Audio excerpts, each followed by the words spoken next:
Hello and welcome. This is Rooflemonger. And my friends, here we are continuing on with the King of Fighters lore. This time with the NESTS saga. Very famous, very infamous, as we shift gears from the world of martial arts mysticism to the worlds of espionage, spycraft, secret societies, and a lot of clones. The NESTS saga is the King of Fighters 99, 2000, and 2001. And we have covered the Orochi saga previously, which is King of Fighters 94 through 97. There will be a link to the video covering all of that if you want to get caught up from the start. But otherwise, well, let's talk the NESTS saga. So the first thing to do when talking about the NESTS saga is talking about the Orochi saga, as it is a direct continuance. So following the events of the end of the Orochi saga, where Kyo Kusanagi, Iori, and Chizuru have finally defeated and sealed away Orochi, nominally for the last time, but maybe not so much, and we'll find out more about that in the Ash saga. But when that all happens, they have the big climactic battle, everyone's blown away, and Kyo specifically is knocked out, and he is collected. And he was collected by the NESTS cartel, a cartel that'll do anything to further their goals. So what is the NESTS cartel? Now, I know the name cartel evokes a certain image, right? Drug runners, gang members, all that kind of stuff. And we do have that in the King of Fighters universe, for sure. And I guess you could say on a very low level, NESTS probably still does that to make money, but they're a lot more sinister than that. Think less cartel, like gang members, and more cartel Illuminati. Their goals are outright world domination, so, you know, shooting for the stars already, right? And the evolution of the human race by any means necessary. And in furtherance of those goals, there is a lot of human trafficking, human kidnapping, and human experimentation done by the NESTS cartel. Luckily for NESTS, they have basically infinite money, so super weapons, space stations, nothing is out of their reach. Except for maybe the perfect Kyo Kusanagi clone. The obsession with clones definitely leads to their downfall in the end, and one clone in specific. NESTS revives the King of Fighters tournament with nefarious goals, as just like any good fighting game tournament, whether it be by technological or by mystical means, we need to harvest fighting power. We're going to gather as much fighting power and information and use it to power our clone army. And so begins the King of Fighters 99. So the King of Fighters 99 tournament is announced, and invites go across all around the world. Specifically, 2 invites are given to Benimaru of the hero team of the original King of Fighters tournament, and Shingo Yabuki, who is a Kyo Kusanagi superfan. After the whole Orochi saga thing, Benimaru just did his thing and was like modeling all around the world, and well, Shingo was just kind of kicking rocks, wondering where Kyo went. To both their great surprise, though, their team was already chosen for them. They were paired up with K-Dash and Maxima. And also, the format for the year, gone is the usual 3v3, but we're now in 4v4 teams. 3 characters and 1 striker. And in gameplay terms, striker is basically like an assist in Marvel or Dragon Ball FighterZ. You can call them in a limited number of times, and they have a direct outcome on how the fight turns out. Some are pretty strong, others are almost useless. Well, you know, that's fighting game balance for you, right? So who is K-Dash and Maxima anyways, right? Who are these new mystery participants in the King of Fighters tournament, and why are they being saddled with Benimaru and Shingo? Well, it's all part of NESTS' plan, as they are the plants. That's why they've been chosen for this team. So K-Dash works for NESTS. He is part of the Kyo Kusanagi cloning program, although I guess you could say it's a live trial instead. He is not a direct clone of Kyo, rather he is a normal person, and the Kyo Kusanagi power set was basically implanted into him by force. Not many people survive this process. Also, his mastery over the flames is stated to be equal or even perhaps surpassing Kyo Kusanagi. To keep him nice, docile, and controllable most of all, his memories are completely wiped. So, genetic super soldier that you kidnapped, gave them the powers, wiped their memories, and tried to make them work for you, I'm sure that won't blow up in their face at all, right? Now, Maxima, the big guy, so what's his deal exactly? So he's a former member of the Canadian Armed Forces. One of his buddies in the army was named Rocky, and unfortunately, Rocky was killed by a NESTS operative. This infuriated him, and unable to get direct help with the matter because at the time, nobody could even find NESTS, let alone touch him, he decided to leave the army and take matters into his own hands. He got radical surgery done to basically have his body changed to that of a cyborg, and due to this, he has superhuman abilities and strength. He's basically like, well, Cyborg in DC Comics, except he's got beautiful sideburns instead of being a baldy. He then goes undercover and joins the NESTS cartel, hoping to bring them down from the inside, and when you know it, he's effectively assigned as K-Dash's handler, and put together with Benimaru and Shingo to kind of fix the King of Fighters 99 tournament. And when you know it, that's basically the beginning of a long and beautiful friendship, and this is how we begin the King of Fighters 99. Now, like all King of Fighters games, there are many teams, and they all have their reasons for joining the tournament, and they all have their various outcomes. But every King of Fighters has the hero team, the team that matters, well, frankly, more than everyone else. And in the King of Fighters NESTS Saga franchise of games, it is always the K-Dash team. Certain teams might have some mild importance, like this saga begins the Ikari Warriors team's rise to prominence, as they're pretty much the second most important team in just about any given game they're in now, as Old Man Hydern always is watching behind the scenes. And a little bit with the Psycho Soldier team as well, because of some Dragon Soul stuff, which they decline to ever bring up ever again later in the series, but they make it sound important at the time. We'll get to it when it comes up, I guess, but it's really ridiculous, and it's just a completely dropped plot line over the years. As you would expect, a wide variety of matches happens all across the world as it's part of the King of Fighters tournament, in some really groovy stages too. This stage specifically, I've always loved this stage, where you're just fighting near an airplane about to go off. And anyways, of course, naturally, because pretty much every King of Fighters tournament has a catch to it, there's things happening behind the scenes as the fighters are going at each other. Mysterious forces are at play, and you can see people talking in the background about what's going on. And when you know it, they're looking at our heroes, the K-Dash team. It's passable. What's passable exactly? Well, you'll find out soon enough. But what's really sinister is this. We have people kind of getting ready around the world. They have cargo to deliver. And it's very deadly cargo at that, as it is the Kyo Kusanagi clone army, and it's being deployed worldwide. The NESTS cartel is using this clone army to have their decisive strike. These superpowered clones can take over cities and overthrow governments. But back to your regularly scheduled fighting tournament. So Team K-Dash wins the final battle of the tournament, and they become the winners of the tournament. The thing is, the final battle takes place on an elevator going down and down and down into a secret base. They are also not the only people going down to that hidden NESTS base. The Ikari Warriors are on their way, comprising of Ralph, Clark, Leona, and newcomer Whip, who is an ex-NESTS member. They are tracking NESTS down, and during this time, while they're trying to infiltrate, Hydern finds out what's exactly going on, and that there is Kyo Kusanagi clones everywhere, worldwide. However, they are not doing anything just yet. It perhaps remains to be seen if they need a signal or an activation. Trying to find out where the Ikari Warriors are, turns out they got lost at Site 7059, and wouldn't you know it, Site 7059 is exactly where the K-Dash team now is. It is here they meet Mighty Chrysalid, the host of the King of Fighters 99 tournament.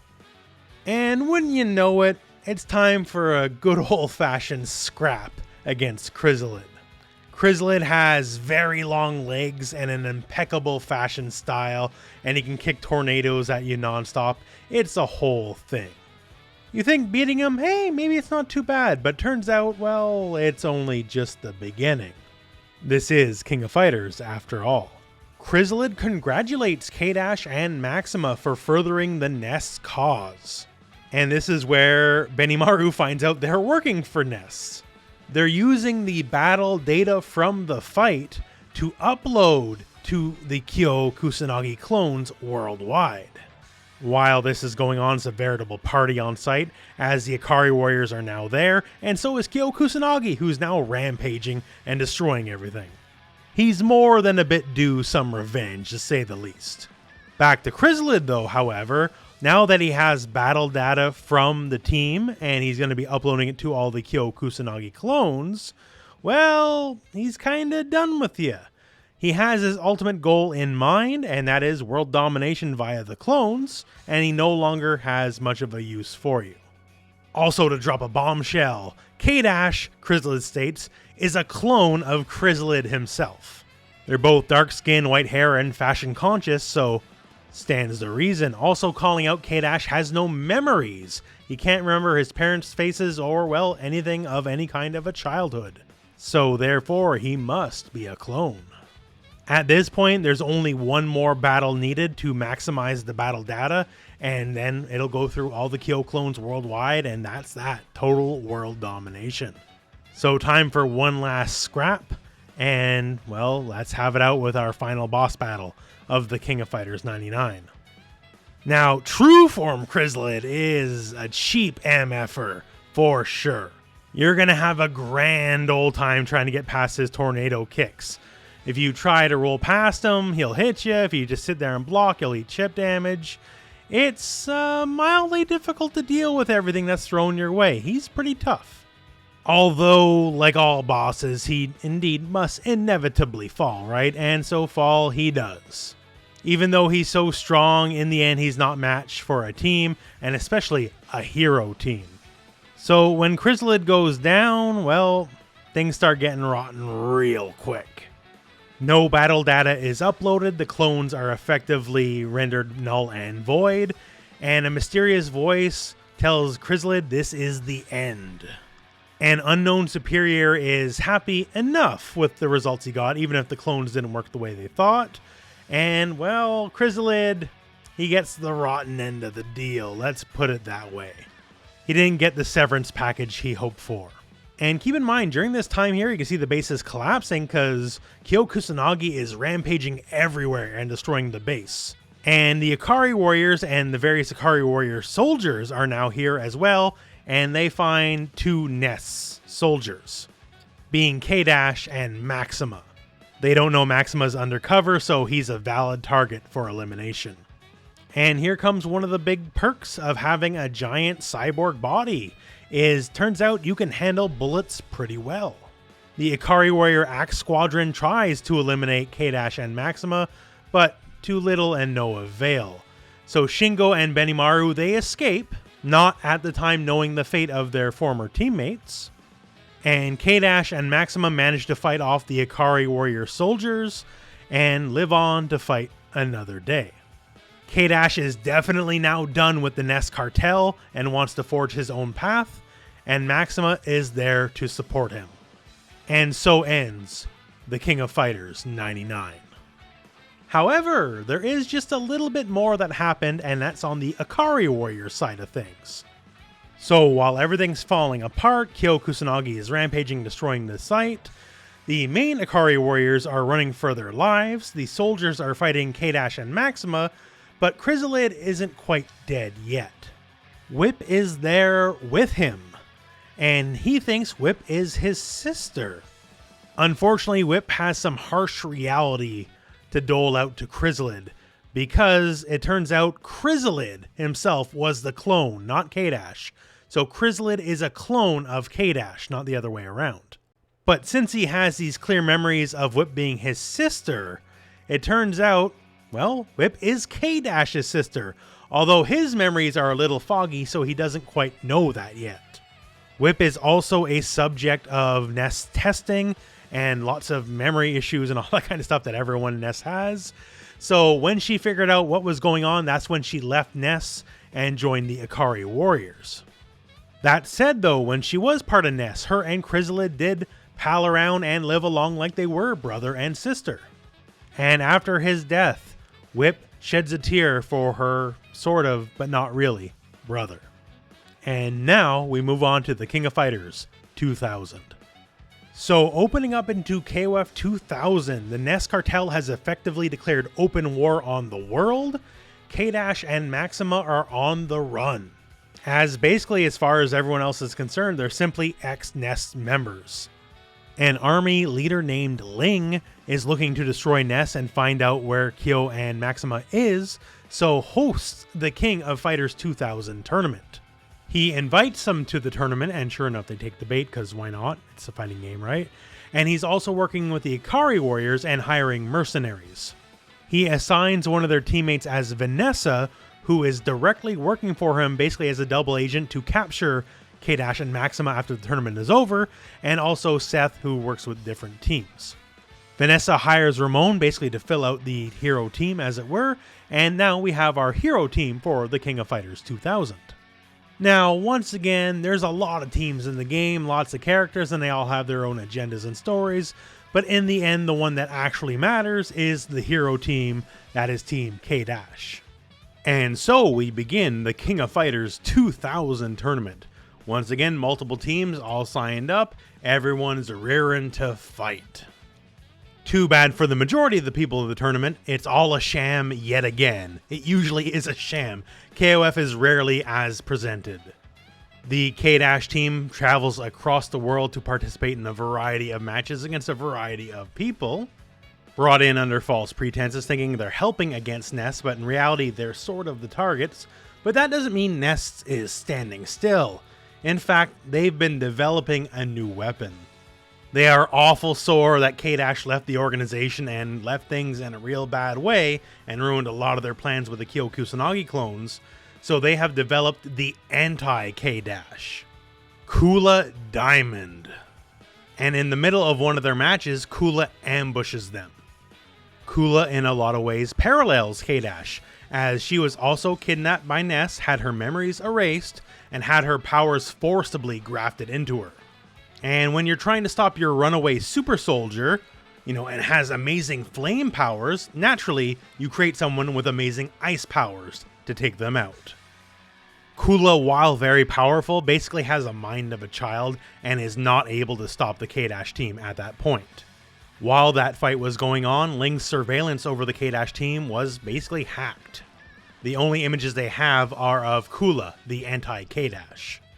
Funnily enough, Ling seems to know what that is, but nobody else does. But that temporary hiccup out of the way, so the tournament goes forwards and continues. The K- team wins the semifinals and, well, goes on to the finals of the tournament. They also actually do destroy some NESTS stuff along the way, so they think they're doing pretty well. But for the most part, they don't know what's really going on. They don't know they're constantly under surveillance. So during this point here, we're in South Town. This is where the majority of, well, a lot of King of Fighters stuff happens, and the entirety of the Art of Fighting and the Fatal Fury franchises. Heidern's a little concerned that the K- team is doing as well as they are, and Ling says, it's no big deal, just guide them where they need to be. Near this massive generator I have built, that Heidern has absolutely no idea about. He wasn't informed about this. And Ling drops the megaton on him, saying the generator's charged and is going to be powering the Zero Cannon, a space-based super weapon. Heidern protests that this wasn't the plan. We're here to capture K- and Maxima, but, well, he says officially, but things change.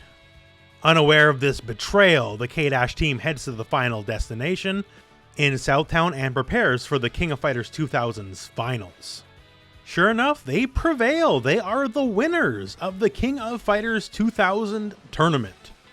So on top of kicking a little NESTS butt, I guess we also get some prize money. Hey, that's pretty decent, right? Well, not so simple. And they know it as well. They know something else is up.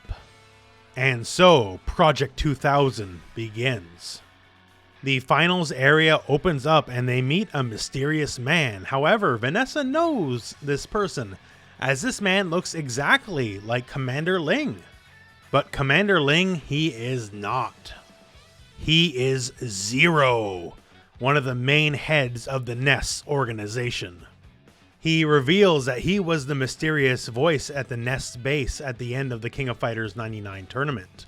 He was the one who snuffed out Chrysalid when things didn't exactly go his way. The original Commander Ling, he's, well, impersonating him. He took his place. And the King of Fighters 2000 tournament was all in furtherance of his plans. The one with Hydern is a clone. The one with K- team is the real deal, or so you think. This cloning technology has allowed for multiple Zeros, so he can be in multiple places at once. The point of everything? Well, we need fighting energy to power our space-based super weapon.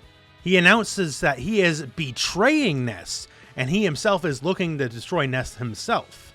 He's basically gone rogue.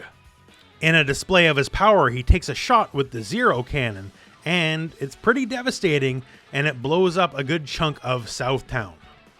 Since fighting energy powers the Zero Cannon, even if the K- team were to take him on, that'll just recharge the cannon and he can shoot again. Just like the Orochi saga, just like King of Fighters 99, fighting energy is the most powerful force in all of reality, apparently. And with all this, he's going solo, no more NESTS. Zero will be the ruler of the world.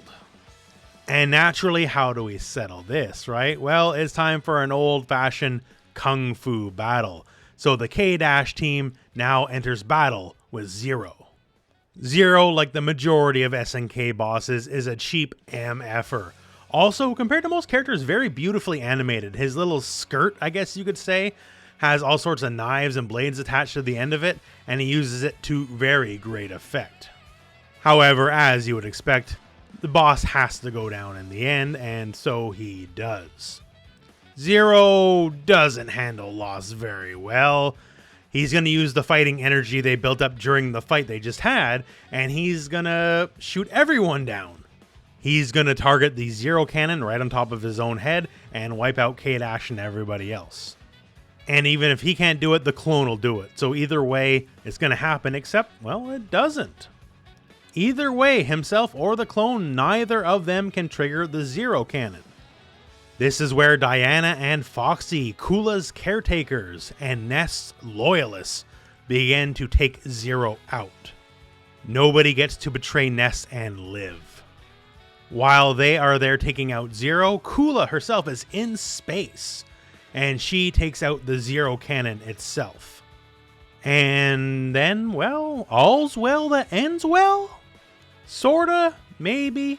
The thing is, Zero is now defeated, but NESTS is still very much at play, and everyone got played for a fool. This begins Ramon's story arc of him being absolutely obsessed with Vanessa, and she's a married woman, so it's not necessarily fully reciprocated. After all the commotion, K- has some memories returned to him. He's slowly getting a lot of his memories back, and he has memories that of a little girl. A little girl that looks, well, a lot like Whip. He's starting to realize that he may have some sort of connection to Whip. As they look to the stars above, after everything's been blown up, the remnants of the Zero Cannon is raining down on Earth, and Whip is actually there. It's at this point Whip explains a lot of what K- has missed along the way. The fact that Chrysalid was his clone, not the other way around, and a lot of lost memories. K-, Whip, and Maxima at this point basically resolve to fully and forever take down the NESTS organization. It's only 3 people, so it ain't gonna be easy. And that is the King of Fighters 2000. That said, there's still some other things to mention. Whip happens to have a habit of having these one-on-one conversations with the big bads after everyone's gone, but they're not quite dead yet. Zero allows Whip to have the Zero Cannon data, as well as information on all sorts of NESTS bases all around the world. This will make it much easier to track them down. However, he has some harsh truths for her as well, in that she herself is a clone of K-'s sister, so she is not the original. Just as Chrysalid was a clone of K-Dash, Whip is a clone of Sarah, K-Dash's actual sister. So she learns just like Chrysalid, she's been duped since the start. Taking all this info in, and once again with all the info where all the nest bases are around the world, Whip now goes solo. As you saw in the K-Dash ending, she goes and joins K-Dash. She's still very much aligned with the Ikari warriors, but she has to go and do her own thing for the moment. So everything is kind of converging on one place. So that's Whip's end of things, but again, we're not quite done just yet. So Kula! So remember, Kula attacked the K-Dash team, and then sort of disappeared, and then blew up the Zero Cannon. So some stuff's been happening in between those moments. Kula was made to be an emotionless child super soldier, and the problem with that is she's sort of developing an ounce of free will. She very much considers her compatriots family, and after the event of blowing up the Zero Cannon, well, you know, when you blow up something in space, you're in space, right? There's only kind of one direction left to go. At which point Candy, which is her robotic friend, part of the NESTS group, saves her, but problem is saves her at the cost of her own life. Candy allows Kula to survive re-entry after the Zero Cannon is destroyed, but at the greatest cost because Candy does not survive re-entry to make sure that Kula can. Kula gets her lesson in friendship at this point. As Candy says, because you're my friend, I'm going to make sure nothing can go wrong. But it's a harsh lesson to learn because as far as Kula is concerned, her best friend is now dead. And now starting to learn the concept of emotions, Kula, just like K-Dash before her, is learning maybe NESTS kinda sucks. And now that is the actual end of the King of Fighters 2000. So of course, once again, lots of teams, lots of other sub-stories going on, but these are the story beats that are important in the end. Now it's time to enter the finale, the King of Fighters 2001. Before the proper King of Fighters 2001 tournament begins, now Whip, armed with the data of all the nest bases around the world, herself, K-Dash, and Maxima are destroying nest bases everywhere. Problem is, no matter how many they take down, there's still plenty more, and they're working on new experiments all the time, including the ultimate and final Kyo Kusanagi clone. Goes by the name K49. He's the guy going by Cronin now in King of Fighters 15, FYI. One of the things is after the King of Fighters 2000, there's a very public backlash against the King of Fighters tournament because something always goes wrong. And in the end of KoF 2000, one of the major cities of America, Southtown, a good part of it was blown up. However, NEST publicly is now hosting the 2001 King of Fighters tournament, and turns out it's just as popular as ever. Despite all the complaints, despite all the death, despite all the damage, the people want to watch King of Fighters.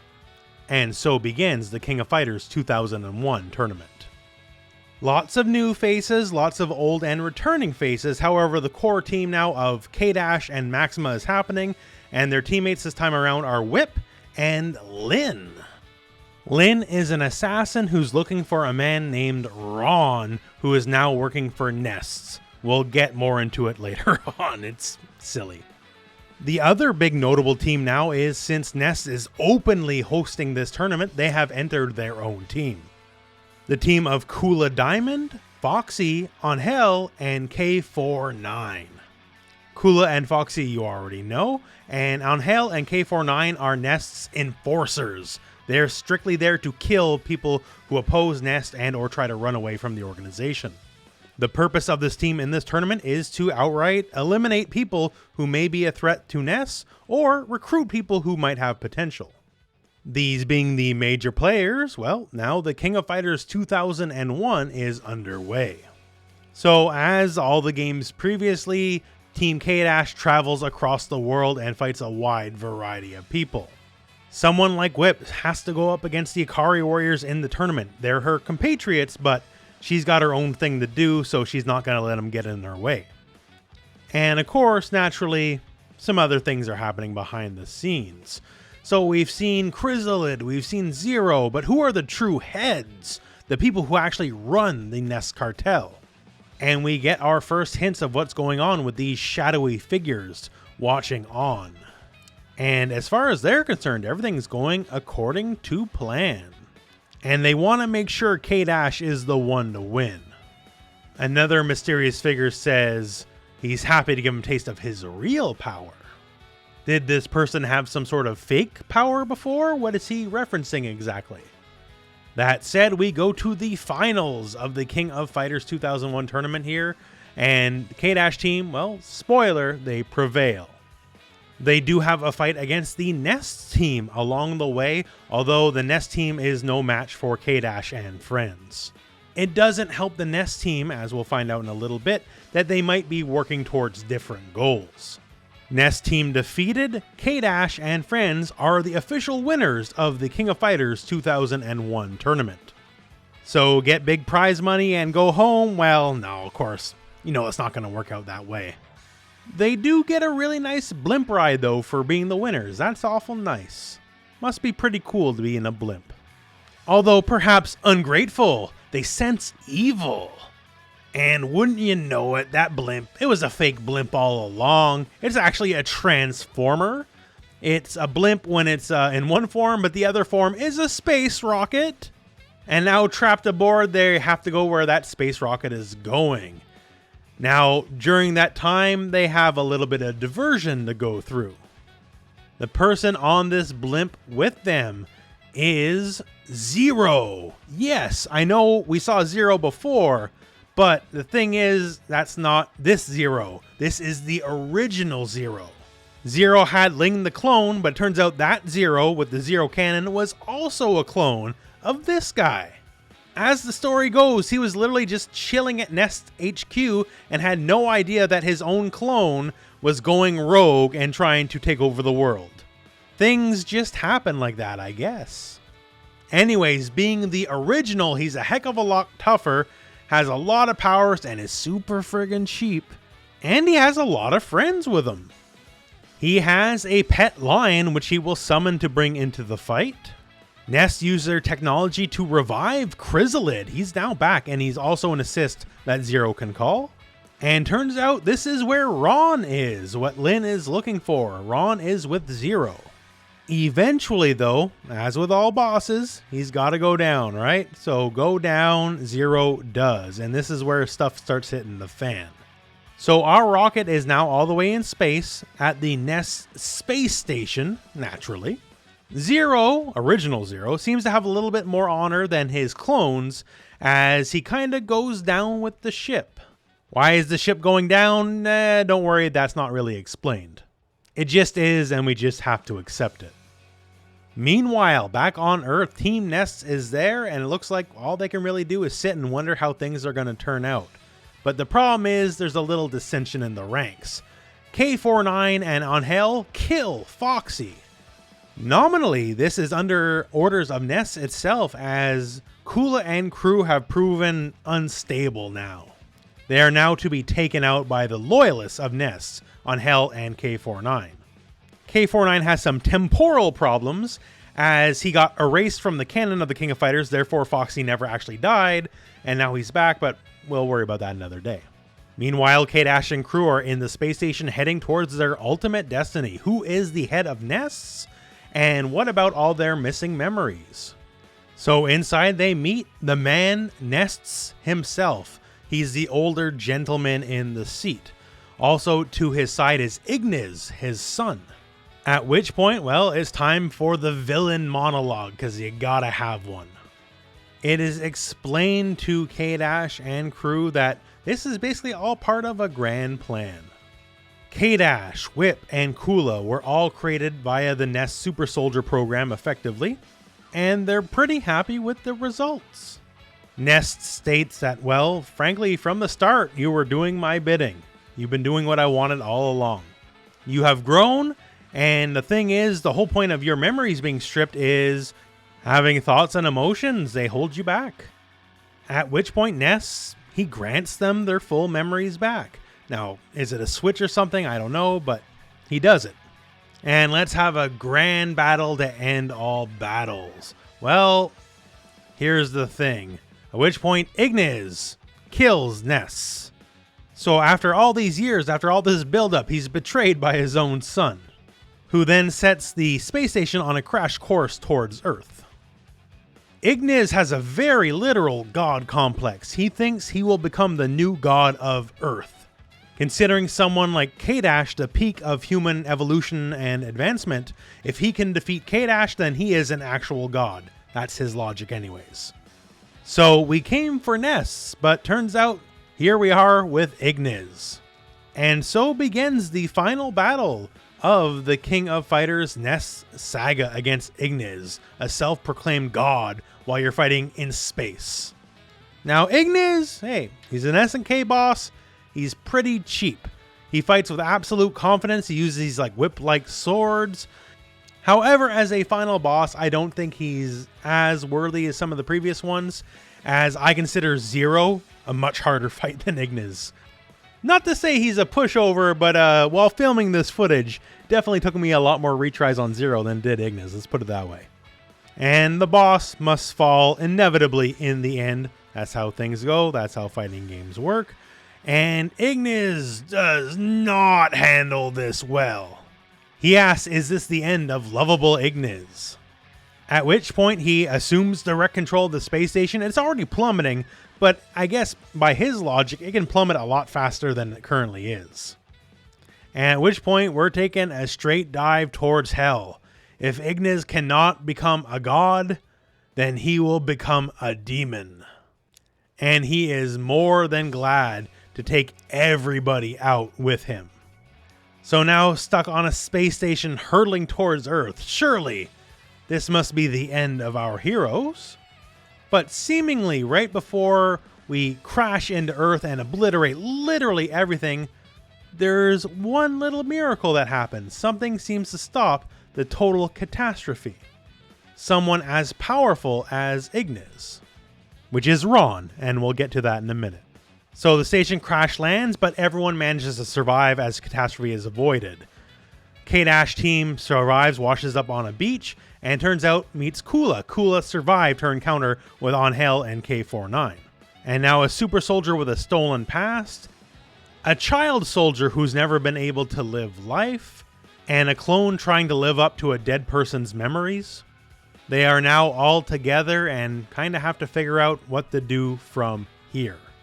With the deaths of NESTS, Ignis, and the loss of the entire space station, this is the effective end of the NESTS cartel. Lin thinks Ron is still alive and goes on to chase after ghosts. Maxima is going back to Canada, his friend finally avenged. And now K-Dash and Whip are effectively going to be looking after Kula Diamond. She no longer has anywhere else to go.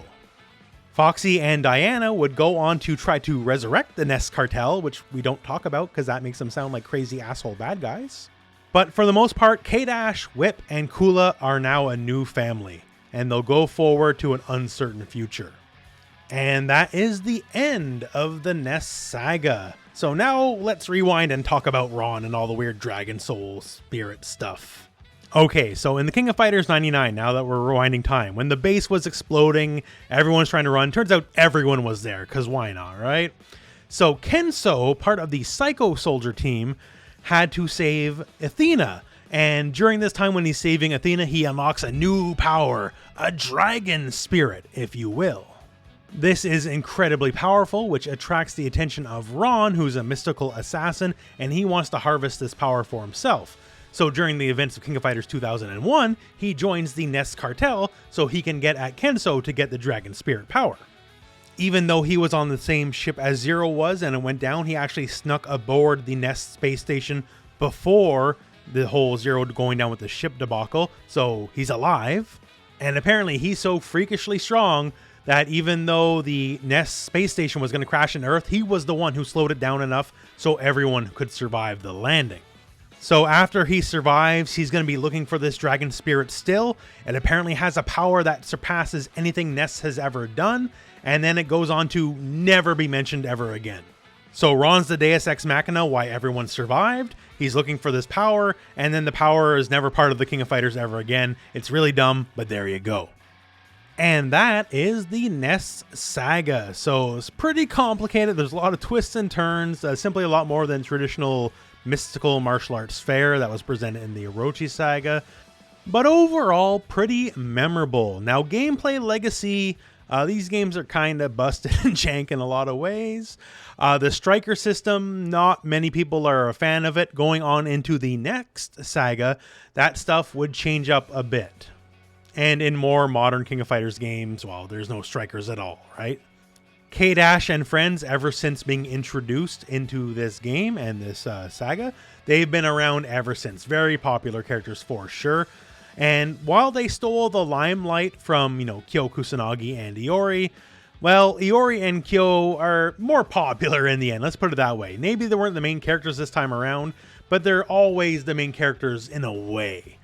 After this, K-Dash drastically falls off the side of a cliff and is nowhere important ever again.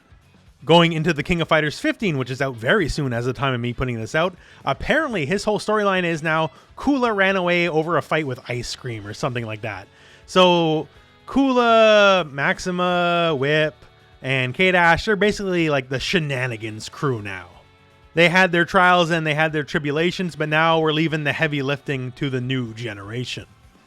And speaking of the new generation, we enter a new saga, one that is heavily focused on a specific character.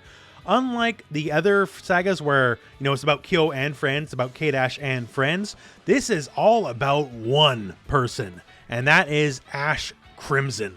Perhaps the most controversial character in the history of the King of Fighters, Ash.